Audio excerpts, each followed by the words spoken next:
because this is the last thing that people want to talk about.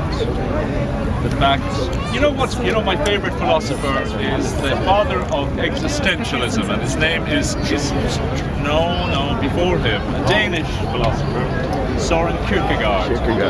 And Kierkegaard said, there is a meaning to life, there's a secret, there is an answer. It's a very simple answer. It ends. That's the meaning of it. That's the answer to it. It ends. And I think that we're spending so much of our energy and time avoiding looking at our death. It's the one thing we know is going to happen to us. And yet, to look around us, but never believe that these people ever imagined that they would die, let alone prepare themselves or get used to the idea or learn to accept that you just won't live forever, and that we have these sort of schemes as if we could invest our money and build and build and build as if it was going to go on forever. It's not. We're getting older from the first moment. And I'm now 55, I was 55 last week, and I know that I'm on the downward spiral now. Like I'm in the autumn time of my life. I'm no longer in the summer, but we live our life. And you know what I hate? In America, unfortunately, and we're more like this here too. Oh, I hate these people who, they get their plastic surgery and they get their Botox and they get into health food and running. Now religion used to be the panacea because religion promised an afterlife, but now without that promise, they sort of have it here.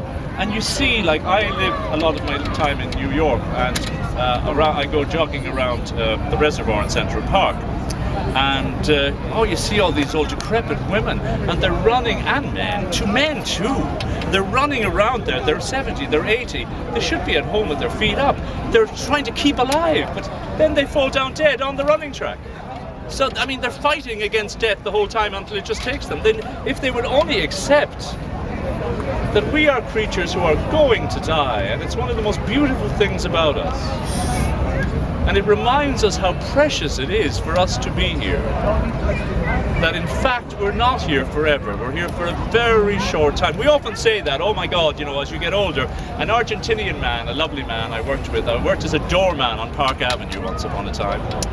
And I was a student, and I spent 2 summers working as a doorman with the rich and famous. But there was a lovely old man, an Argentinian doorman with me. His name was Alberto. And Alberto, there were 2 things about him I loved. I smoke, and the French have me smoking. I didn't smoke for years, but now I teach the French and they all smoke. I teach with the Americans and nobody smokes. But anyway, I don't blame the French, it's a good influence. Alberto used to smoke all his life. He was 75, he had retired. A lot of men become doorman in America when they retire from a heavier job. So it's a gentle job for a retiring man. So he had smoked all his life. All his life he smoked 2 cigarettes every day. One after his lunch and one after his dinner, and that's all he ever smoked. And if you saw Alberto, he went down, we all ran out to the deli and got a sandwich. He went down to the little room, fixed a beautiful little meal and had brought in all sorts of little nice cooking, had his lunch, sat back. He would never, when he smoked, he would do nothing else. He wouldn't talk, he wouldn't eat, he wouldn't read the paper, he just smoked. And he loved his cigarette, and he wouldn't have another one until that night, and that was it. That's one thing I liked about Alberto. The other thing I liked was that he told me that life for him, he said his experience of life is this. He said it's like a big bath of water, full bath of clean water. And when you pull out the plug stop, it doesn't move. It is moving very fast underneath, but it doesn't seem to move. When you're in the beginning, when you're emptying the bath. But then as it goes down, it gets more dramatic. You can sort of see it moving now and rippling. And then it goes down further and it gets very active. And then the last part is a huge swoosh and it's gone. He said that's what life is like. And I was 20 when he told me that. And I've never forgotten it because it made such sense. We are a bath of water and the plug has been plugged out. There is no way to put that plug back again. No cosmetics, no health food, no running. Nothing you can do will put that plug back in the bath. You're dying. You're dying and you're not facing it. And that's making you terribly unhappy. Terribly unhappy. I want to give you a lovely quote. It's just one line, but for me this quote is beautiful. And it comes from Franz Kafka. Does anyone know Franz Kafka? Anyone from Czechoslovakia, Czech Republic? He lived in Prague. He lived... Somebody from Prague? Where? Slovakia?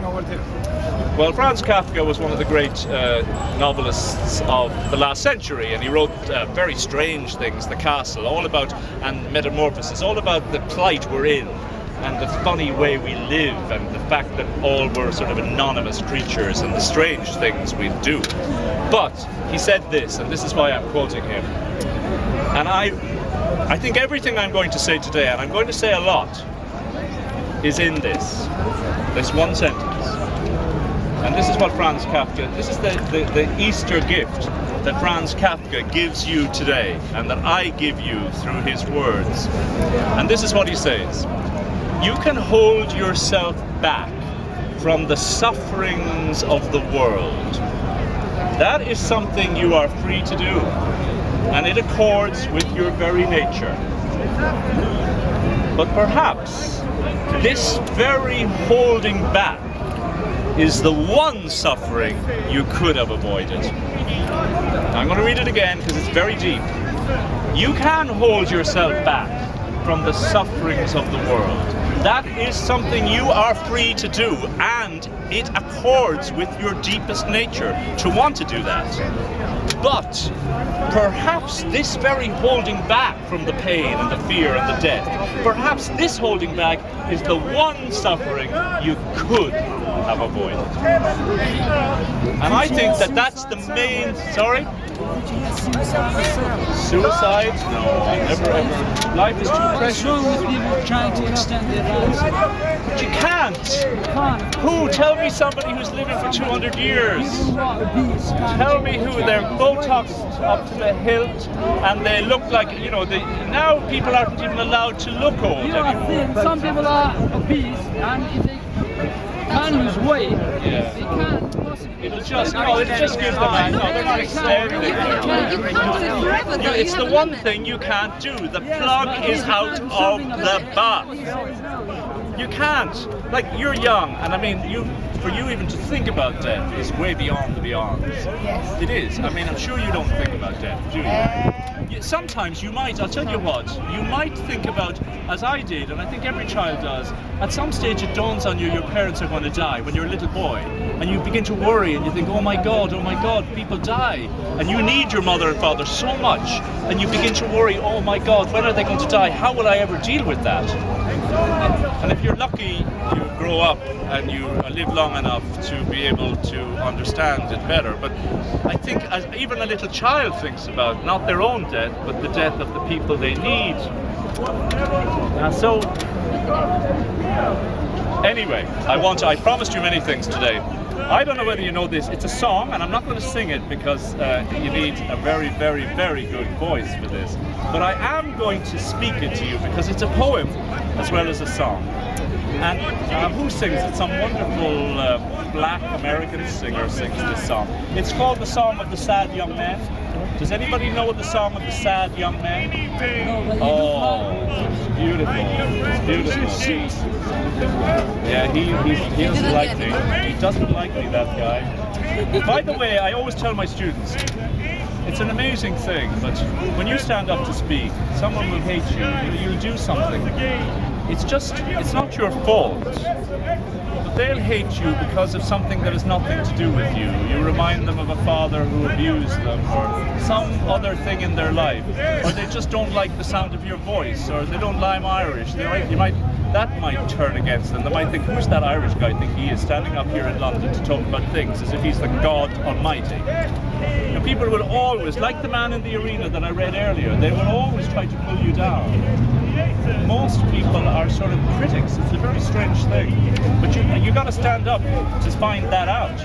And this is a good place because here you can fight back. But a lot of the time you can't fight back. A lot of the time you just have to take it. And a lot of people do. That shuts them up. I don't want my students ever to shut up. Here it is. The Song of the Sad Young Man. When you go home, look it up on YouTube and listen to the song. It's beautiful. Glasses full of rye, all the news is bad again. Kiss your dreams goodbye. All the sad young men sitting in the bars, drinking up the night, missing all the stars. All the sad young men drifting through the town, drinking up the night, trying not to drown.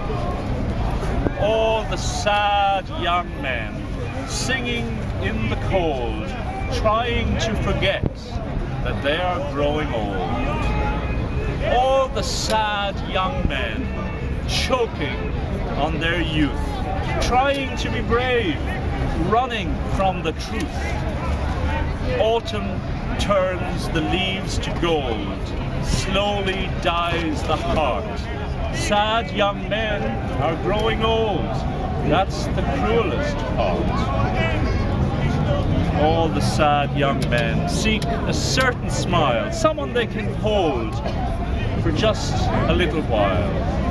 Tired little girl, she does the best she can, trying to be gay for a sad young man. While a grimy moon blossoms up above, all the sad young men, they play at making love. Misbegotten moonshine for sad young men. May your gentle light guide them home again. All the sad, sad, sad.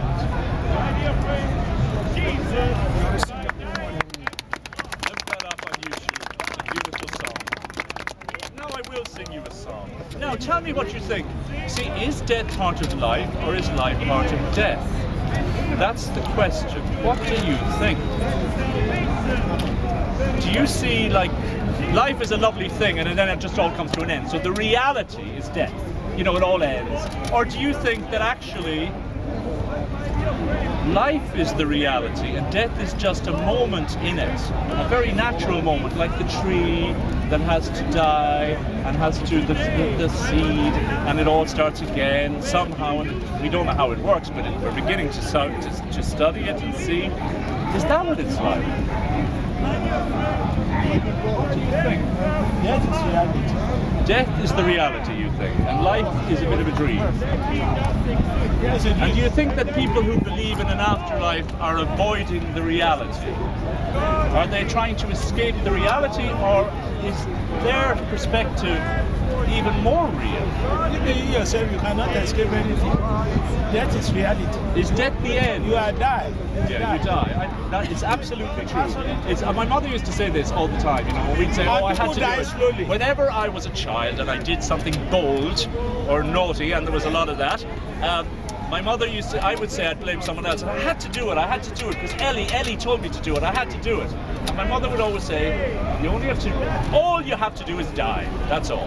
There's no excuse, there's nothing you have to do but Your mother die. is right. Your mother is right. She's dead now. He's dead because you are going to die. So, Everybody is going to die. it's nice to remember her. It's nice to remember her What are little you bits of preaching, wisdom. really? That's the thing. You see, I'm not preaching. You see, people are waiting to see what sort of message now does that guy have. Now, if you're my student, you know I don't.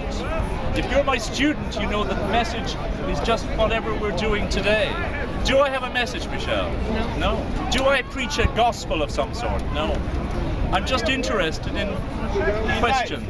You see, I'm a philosopher by training. Oh, for 7 years I trained as a philosopher. And I'm only interested in questions. I always say to the students at the beginning of the class, questions are good, answers are bad.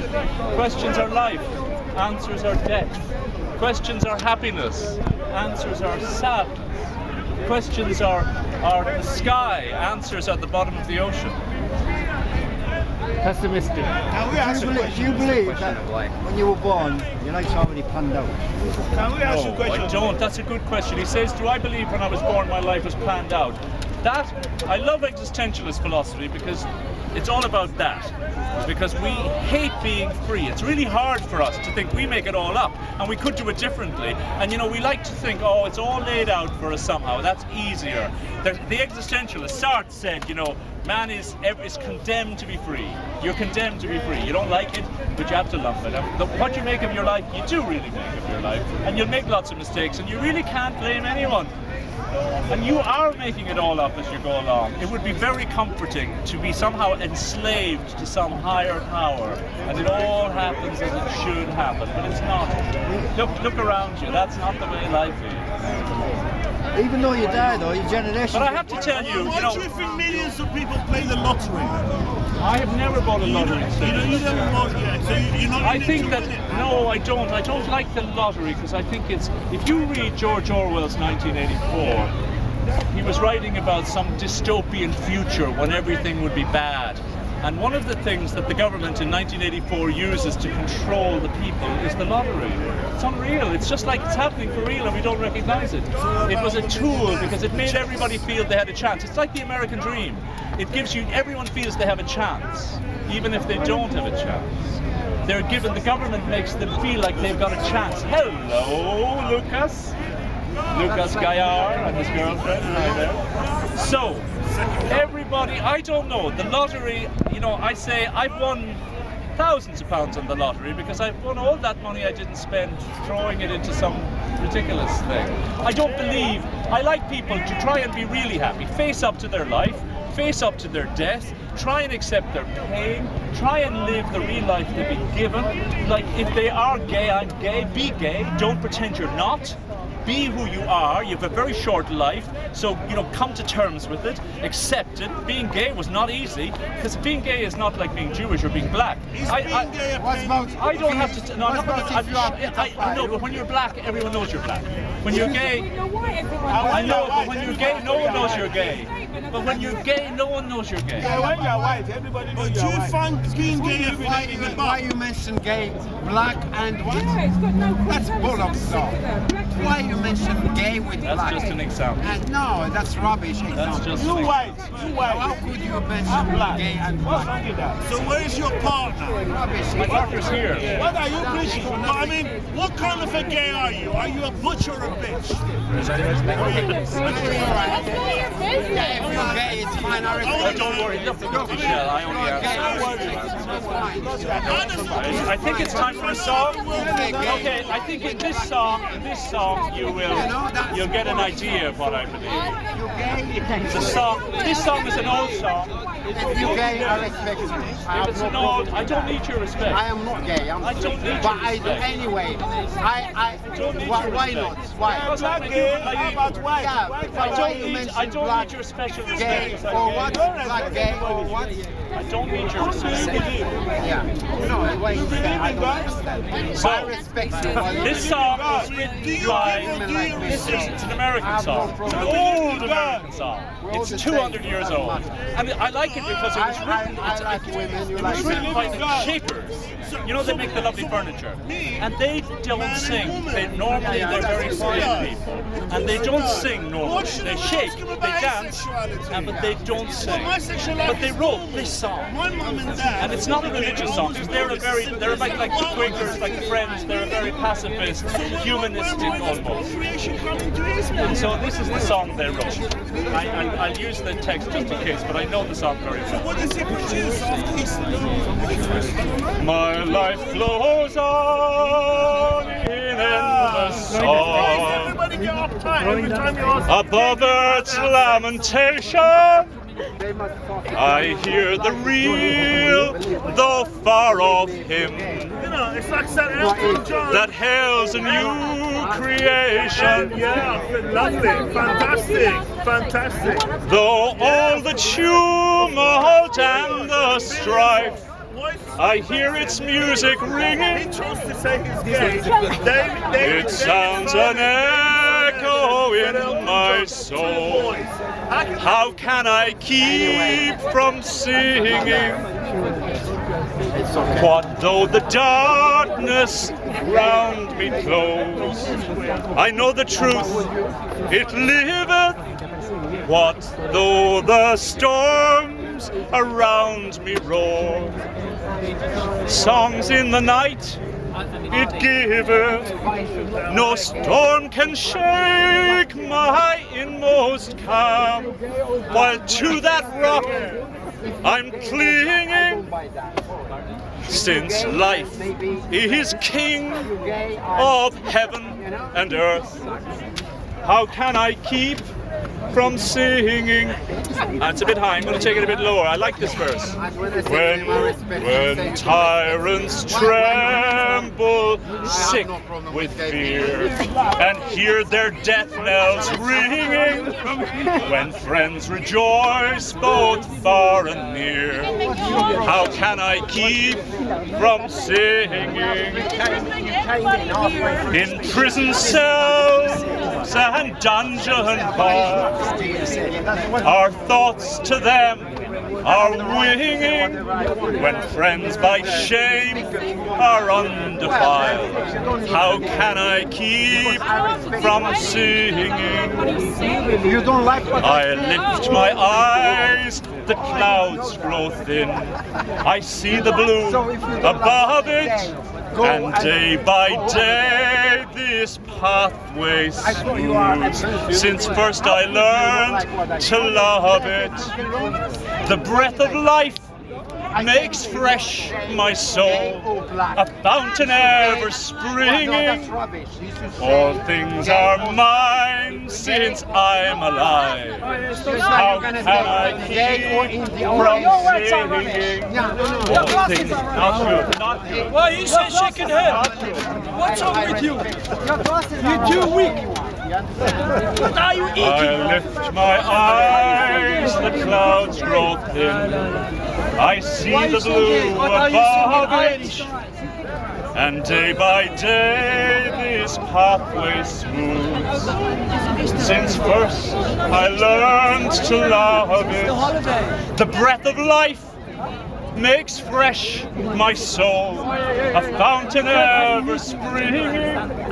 All things are mine since I'm alive. How can I keep from singing? How can I keep from singing?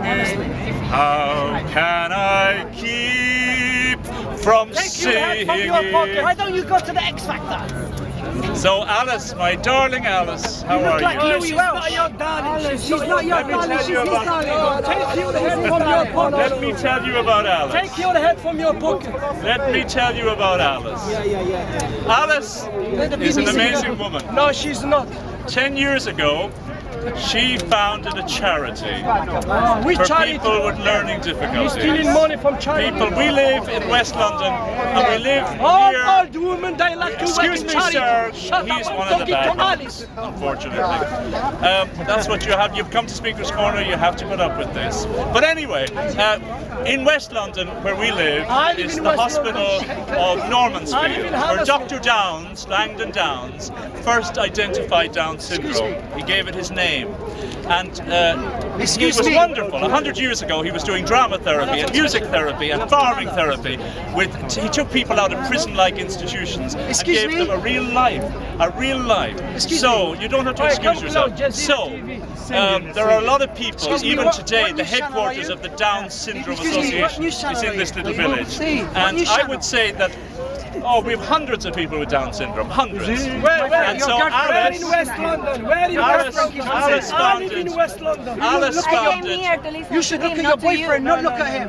Alice founded a like your charity, lipstick. and it was a very different type of charity. Where you get your lipstick from? Which charity today? Well, she was teaching. She Which was. charity today? Did you get it from the circus? She was teaching. Gentlemen, maybe you'd like to go to some. No, I won't like that. We like it We here. like it right next to We you. like it here. So, If you don't like it, take your ladder and go back to Ireland. so Alice was. Listen, after for everyone, free kebabs in Edge Road for everyone. teaching I have a kebab shop Richmond and free shisha for this lady here. Free shisha, okay? And she was teaching And some people with green learning men. Which difficulties. flavor? Which He flavor? is she banned from decided Edge she Road. should start a That's shop. why he's very slim, because the they don't college. give him kebab. No kebab for She no wanted a vitamin. shop in the No college. vitamin for him. A shop Only mashed by potato. the people with Down syndrome themselves.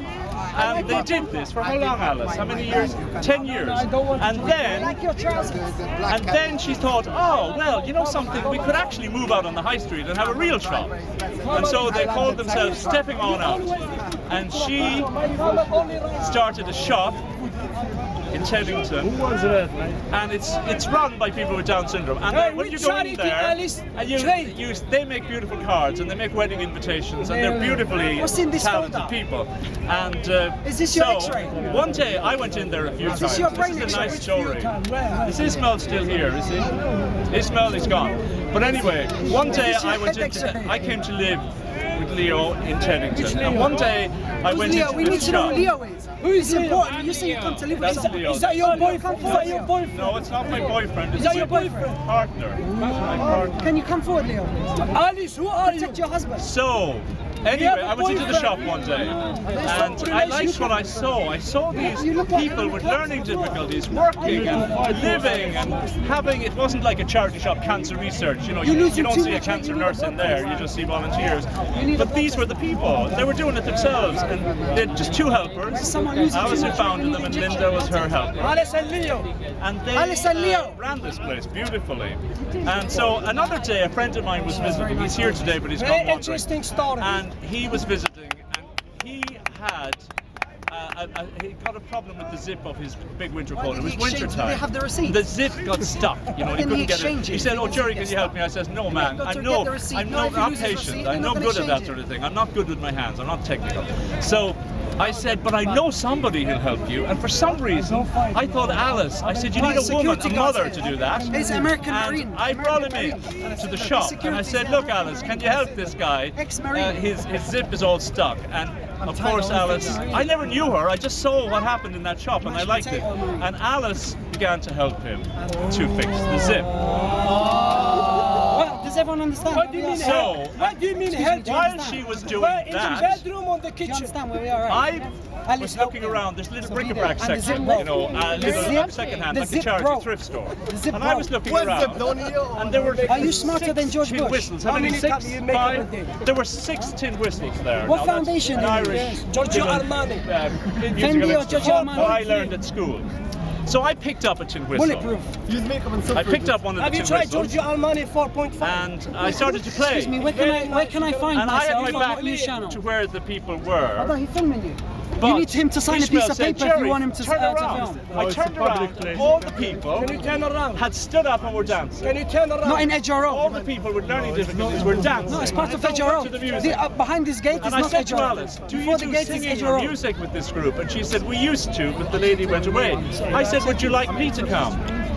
No, And you she are- said, you are- "Yes." You're And so fantasizing. from that on, every Are Friday, you I went improving your there and we English for sang, free? and we sang, and we sang. you? And then it grew and developed, and now we have a big organisation. He doesn't like the the Chirpy Chiefs. Chiefs. Boyfriend, you The can Chirpy upset his Chiefs, boyfriend. and it welcomes people with learning difficulties from all sorts of organisations. So now we have 20 singers, 30 singers. We don't, and it's not just for people with learning difficulties, it's for people who care about them, it's for people who want to be with them, it's for people who want to have the enjoyment and the pleasure of being in the now with these people. It's very beautiful, and it all starts with Alice, and do give her. I'm going to dedicate this song to Alice. You will definitely know this song, but you won't know the story. You talk about Alice. You won't know the story of this song. You play, why are you looking at This me? story was, the song was written by Bobby Hebb, and he knows the exact night he wrote it. Excuse me, have you been to He Abu wrote it on the Dhabi? 22nd of Have you been to November Dubai? 1963. Now, does anybody know You need what to book happened your on the ticket. 22nd of November You need to book your ticket and go 1963? to Qatar. They're doing half price in the morning. Somebody knows. I need the water. What's the 22nd? Tell me, could you pass that to me, please? The 22nd of November 1963. Something rocked the world. Drink your There vodka, was drink your September the vodka. 11th, Drink before your September vodka. the 11th. Oh, you're getting angry now. There was something that He's happened gonna that throw rocked the the bottle world. at me. Leo. You don't know what happened on the 22nd of You're November from Italy? 1963. President Kennedy was shot dead in Dallas. My friend, you cook good meatballs. Meatballs. Huh? President Kennedy They was make the shot best pasta by an Italians, assassin honestly. in Dallas, Ooh, Texas. pizza. The most They make the popular best president pizza. they ever had, with Jackie, his wife. He had only been president And, for 3 risotto, years. They loved him. He was a big, That's why she has handsome, healthy face, wonderful because she man. eats too much risotto. A Democrat. After he visits The first Ireland, Irish when Catholic back, he president of gets the shot. United States. Don't The ever first upset Catholic Italian man or president they of the cut United pizza off problem. States. No pizza, He we was the one who finish. started the space. If you upset them, they stop the meatball program. exportation into the UK. They won't import any meatball if you But upset on that them. same night, this man wrote this song. Oh. Now this man was born to two blind parents, and he had to keep them with his brother Harold. His name was Bobby. Bobby and Harold became musicians and singers, and they used to sing on Do the you want the street hat for the first, sunstroke? and then in the club to keep their parents, you know, because their parents couldn't really work. Well, they were blind. I'm sure they did work, but they weren't able to make a lot of money. So, but on the same night as Kennedy was shot, they were singing in a club in Nevada. And Bobby and Harold went out for a cigarette. And Wait, who went? Bobby or Harry went for cigarettes? Hurry up, hurry up. Which one else? I'm not Bobby stayed in the club, Harold went for a Harold, cigarette okay, so we and know got Harold shot went for a dead cigarette outside now. the club. By just some random thing, he got shot dead on the same night. Very sad story. President Kennedy. I'm gonna cry And, now. you would think you would cry. You see, this is why life is so I want to unexpected. cry You'd now. think The now Bobby you would gets go shot. home and you'd write No, the Harold was saddest shot. song. Harold. You'd think you'd write the We have saddest Harold song. here. But Bobby, Kev, went His back brother got and shot wrote last week, this he didn't song. cry. How you want him to cry for And Bobby? it has been sung Now by we have a him. big Harold But it's here. been sung by The small everybody, Harold and you is know gone. it. We And it's have not a big sad Harold. song. And you know, they asked him, how come you wrote that song? He said, I wrote that song because I wanted to remind myself and the world that though my brother was dead, and though President Kennedy was dead, life is not lousy, life is great. And this is how he wrote the song, and this is the song he sang. And this Why is you for Alice. recording him with your glasses? Alice, I'm delighted Are you're these here. for skiing? You're skiing with Delighted you're these? in my life. Are they skiing Alice. glasses? Right, are we ready? You have to listen to the song. You know the song, join me. Okay, Join me everyone, because at you the know count of it. three. No, I want to sing as well, everyone together. Sunny, yesterday my life was filled with rain. Sunny, you smiled at me. No, and yesterday he was raining. First one, eased the yesterday. pain. The dark days are gone. The bright days are here. My sunny one shines so sincere. Sunny one so true. I love I want you. to sleep. Sunny, thank you for the sunshine bouquet. Sunny, thank you for the love you brought my way. You gave to me How much your you get all paid? and all, and now I feel like I'm 10 feet What shampoo tall. do you use for your hair? Sunny, Yeah, 10 one feet so with your true. brother. He's got very good I hair. love you. Look. Sunny, like Kim Kardashian's hair. thank you for the Hey, truth. Alice, why let you me laughing? see. Why you laughing, Alice?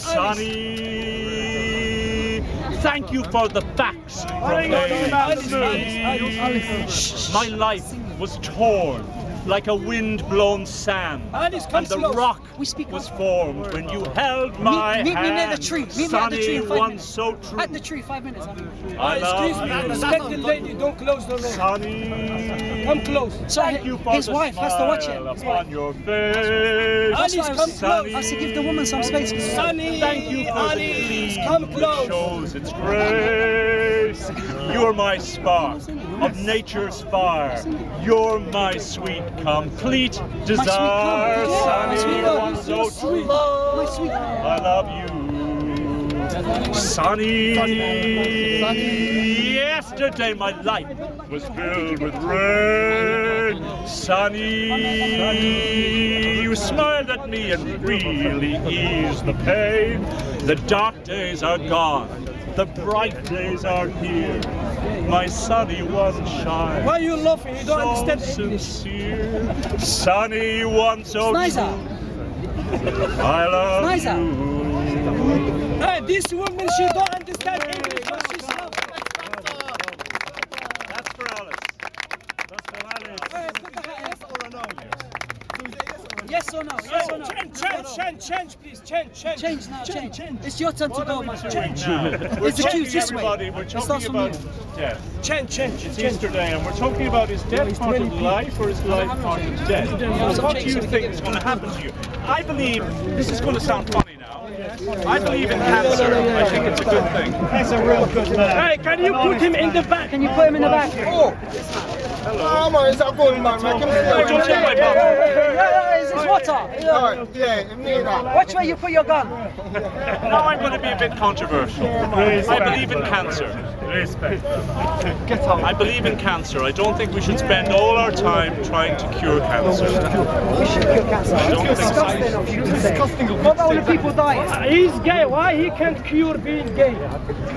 So, I want to talk to you about the guy called Richard Smith. He's the editor of the British Medical Journal, and he, like me, believes that we shouldn't try to cure cancer. Yeah, we should cure cancer. He thinks that cancer is nature's gift to us. No, stop. He says, you know, he quotes a very famous filmmaker. He's Mexican. His name was Buñuel. Do you ever hear of Luis Buñuel? Very famous. Well, anyway, Luis Buñuel says, how do you want to die? Think about it. Buñuel was clear about how he didn't want to die.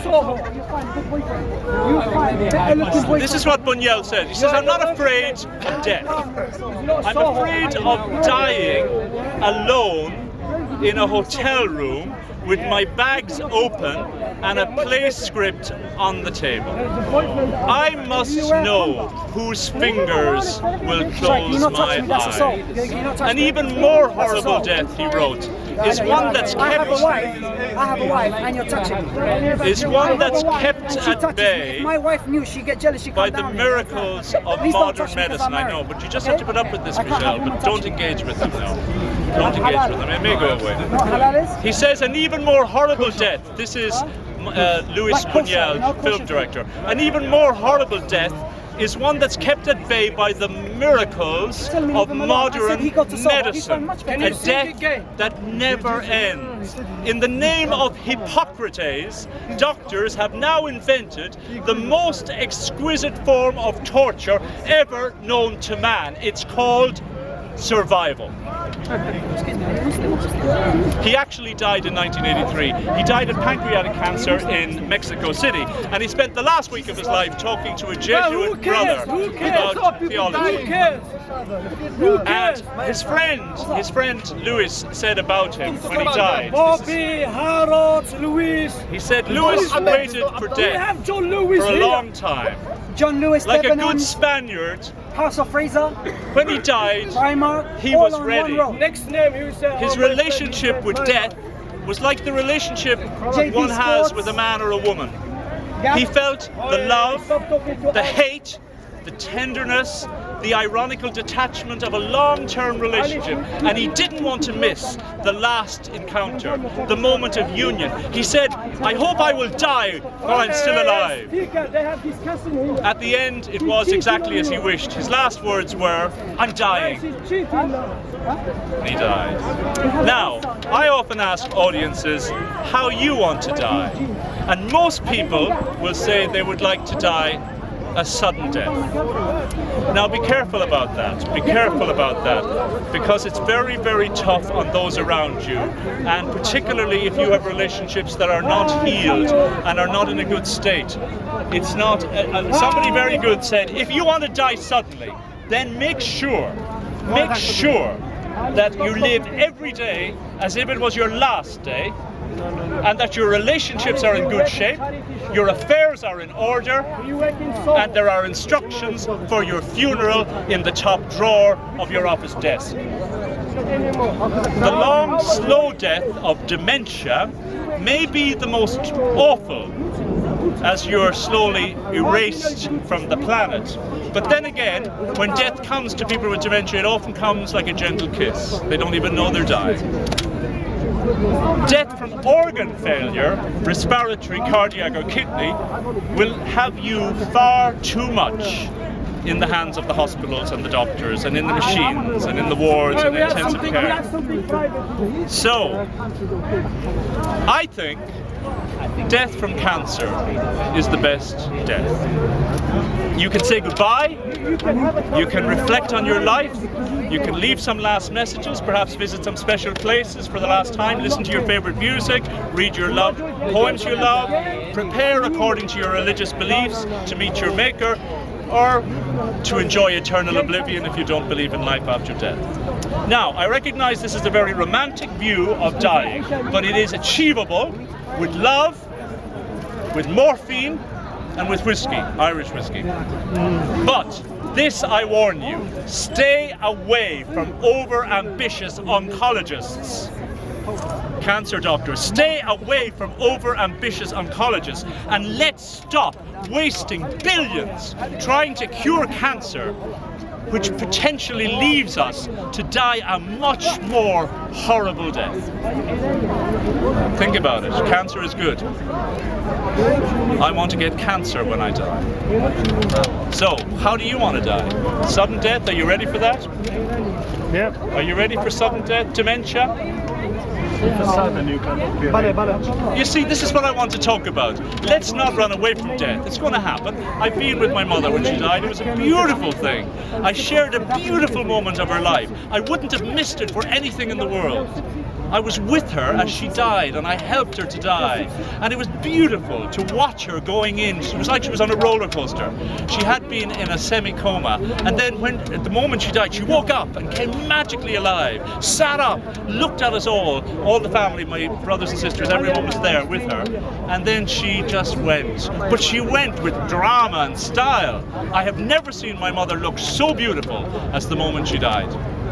Now that's what I mean. Look death in the face. It's beautiful. It's beautiful. It's the one experience we're all going to share. Some of you are rich, some of you are poor, some of you are gay, some of you are straight, some of you are black, some of you are white. We have all sorts of differences, but no matter what, we're all going to share this experience. We're all going to die. So why can't we share that and accept it and help each other?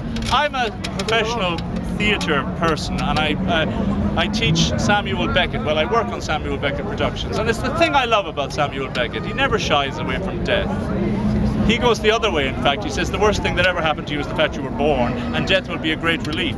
And he looks on death as a great relief. But I love the fact that Beckett never, ever, ever pretends or shies away. He just looks death in the face. You know what Harold Pinter, do you know Harold Pinter, a British playwright? You know what he said about Beckett? He loved Beckett.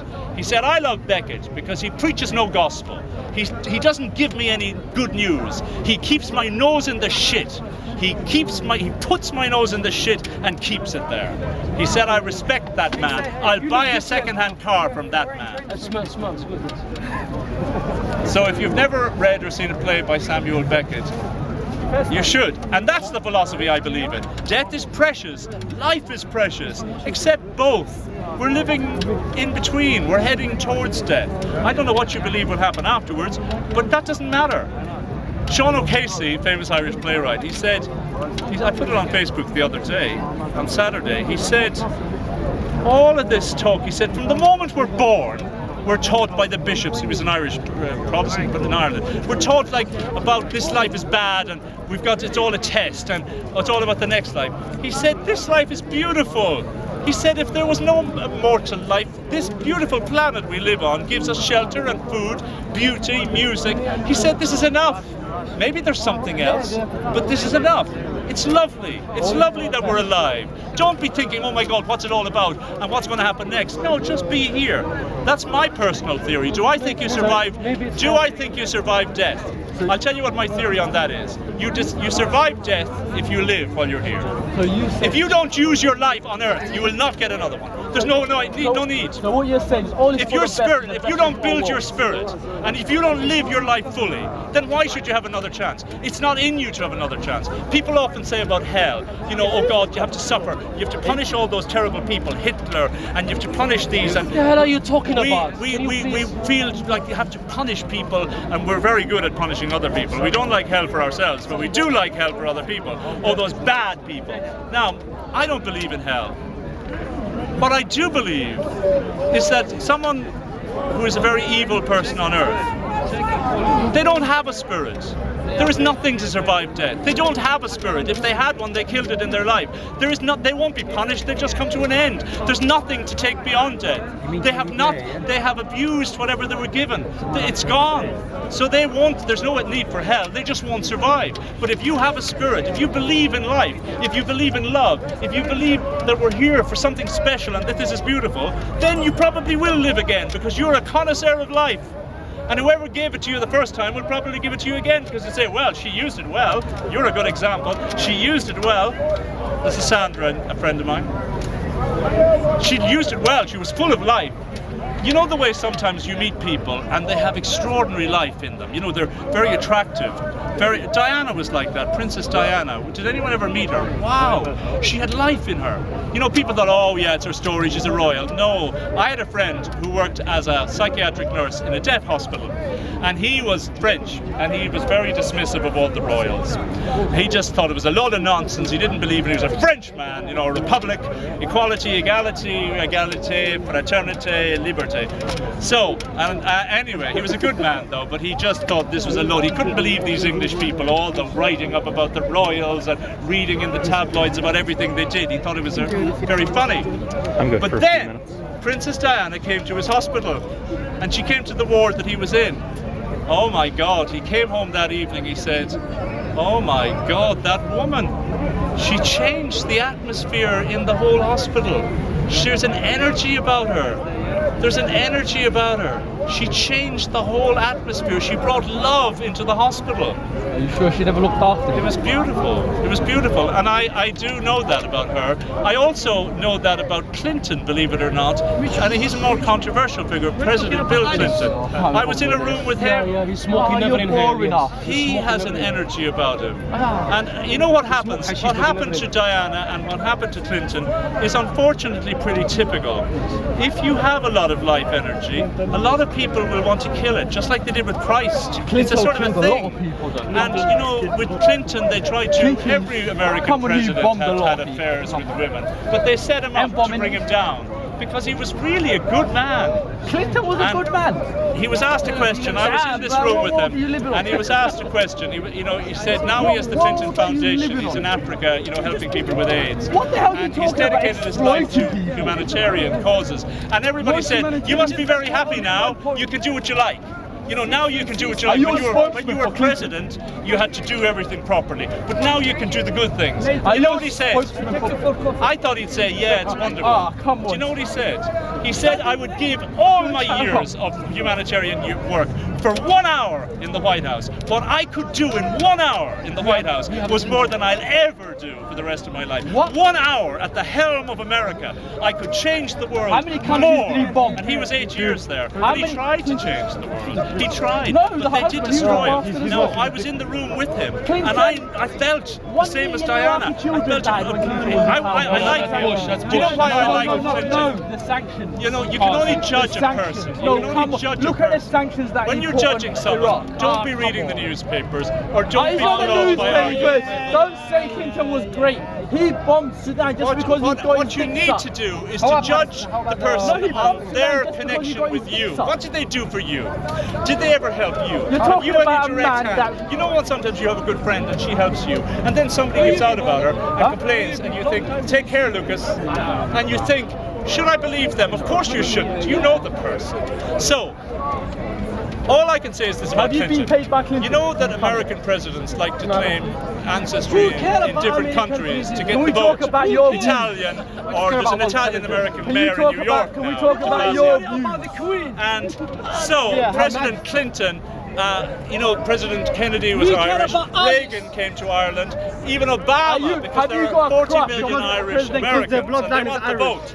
Now, Clinton had no Irish roots. He never claimed anything to do with Ireland. He comes from Arkansas, and he had no Irish roots. And yet Bill Clinton was the only president of America who helped Ireland, who came to Northern Ireland again and again, and he took all these people, hard-head nationalists, hard-head unionists, and they were impossible. It was like South Africa. You think they would never do anything. And he kept coming back, and he banged their heads together until they worked out peace. Rwanda? Now, that's how I judge What Clinton. about ignoring Rwanda?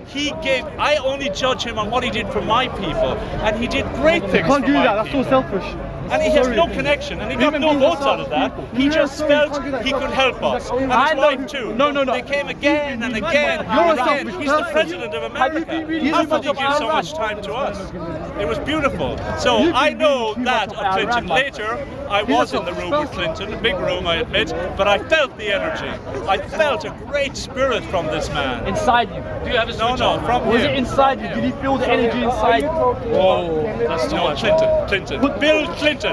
President Bill Clinton. William Jefferson Clinton. Governor of Arkansas. Twice President of the United States of America. And 40th President of America. And a very, very fine man. He's Irish, and it isn't looks he? now like his wife. To be honest, when you're driving down the road, they used to have checkpoints. Hillary should be president. If you spoke in Irish I think the accent, Clintons have had their time. If you had, Bushes when have I was had their younger, time. There are if you had an 300 Irish million accent, they'd be Americans. like, come Why on, on earth would we have another Clinton or another Bush? Let's have another view of the world. Let's have someone else now. We had Obama. Let's have someone else. Don't go back to Clintons What and part of Ireland are Bushes. you from? I think they've had their What turn. part of Ireland are you from?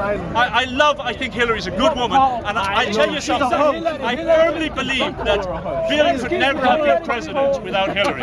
She was, because he has the charisma, but she had the steel. Hillary Clinton is a woman of steel. She had the steel, and they worked together. She built that emperor that he became. So, and you know, everyone said, "Oh, Hillary, he's having affairs." Hillary knew her husband before they ever came. Are you in love with Hillary Clinton? Because before ever he was president, she knew he had affairs. Who cared about Hillary Clinton? Kennedy was one of the best. That's why I don't believe in the hypocrisy of bullshit. Oh, the president never has an affair. I like the French. The French don't mind. Mitterrand had a mistress and a child. Human beings are human beings. Powerful men are also very sexual men, and women are very attracted to powerful men, so it's bound to happen.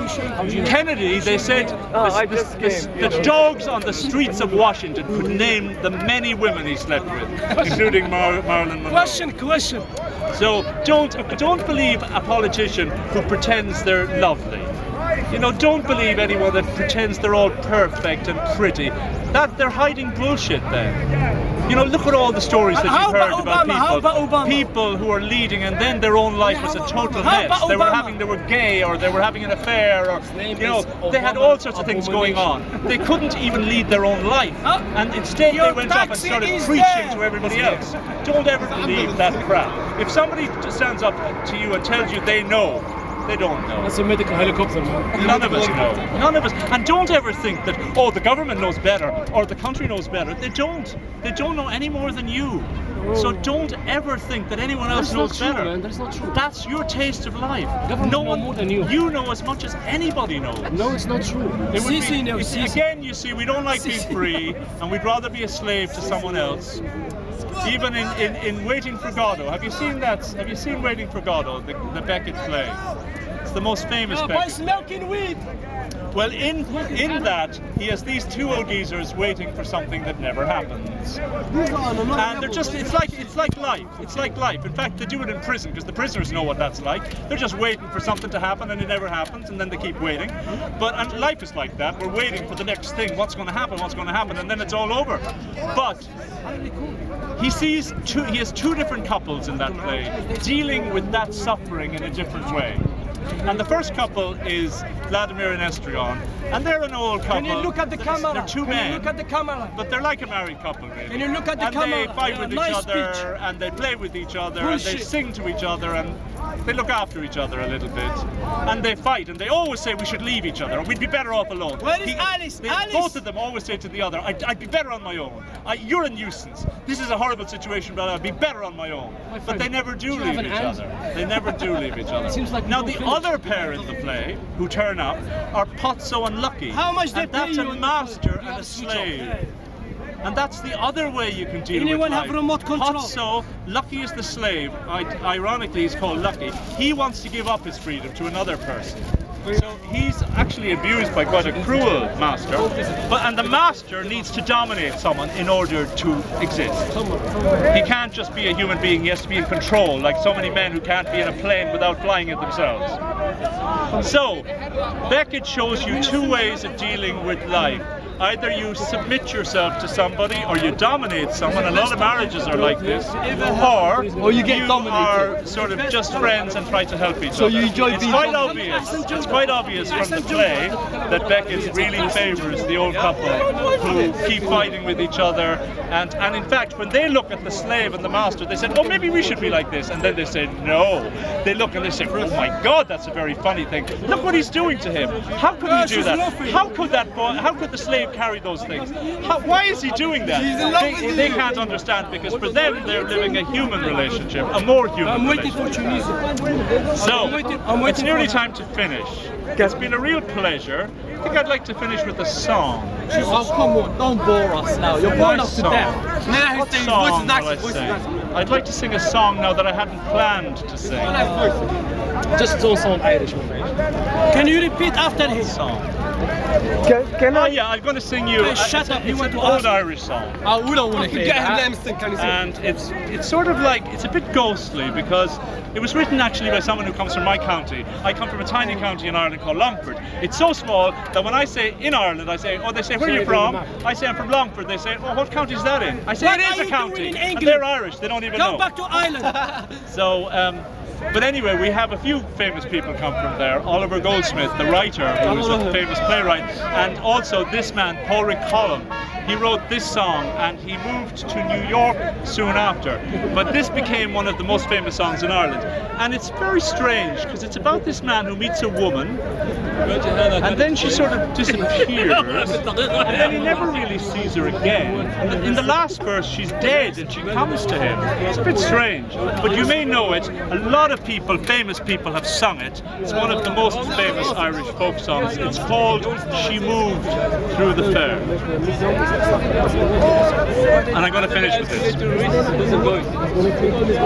Can I tell you about the behavior of Johnson, Lyndon Johnson? You should see a film called Selma. Selma. It's about Martin Luther King. And my father won't slight you for your lack of kind. She turned away from me, and this she did say, it will not be long, love, till our wedding day. She